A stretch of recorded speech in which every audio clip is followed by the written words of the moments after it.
இது வந்து பூண்டு தொக்கு. சரிங்களா? பூண்டு தொக்கு. இதில் கொஞ்சம் எடுத்து போட்டு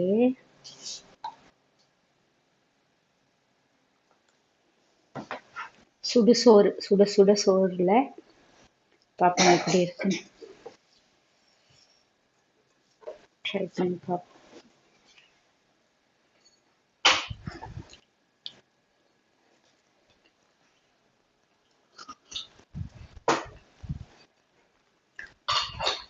சூப்பராக இருக்குது. இது வந்து பூண்டு தொக்கு. நேற்று அவங்கள இதோட இதோட சிக்கன் ஈரால் அதை ட்ரை பண்ணேன். அப்படி தான் இருக்குது. இதில் வந்து சுத்தமான நல்லெண்ணெயில் தயார் பண்ணுறாங்க. வீட்டிலேயே சுத்தமாக சமைக்கிறாங்க.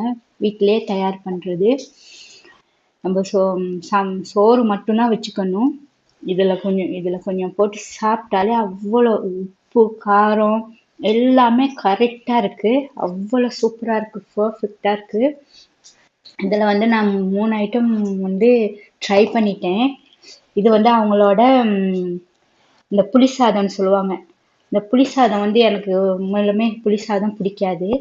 ஆனால் இந்த தொக்கு வந்து அவ்வளோ சூப்பராக இருக்குது. புளிப்பு அவ்வளோ இல்லை, அவ்வளோ அழகாக சாப்பிடையும் அவ்வளோ அருமையாக இருக்குது. எண்ணெய் இருக்குதுன்னு சொல்லி எதுவும் பயப்படக்கூடாது. இந்த எண்ணெய் வந்து நல்லா அப்படி கிண்டி விட்டுட்டு இருக்கணும். சுத்தமான நல்லெண்ணெய். இந்த மாதிரி இதை சாப்பிட்றது எவ்வளோ உடம்புக்கு நல்லது. இது வந்து அடுத்து லெமன் ஊறுகாய். நான் இதெல்லாம் அங்கேருந்து வர வச்சு இந்த பேக்கிங் அவ்வளோ சூப்பராக பேக்கிங் பண்ணி அவ்வளோ அழகாக அனுப்பியிருக்காங்க.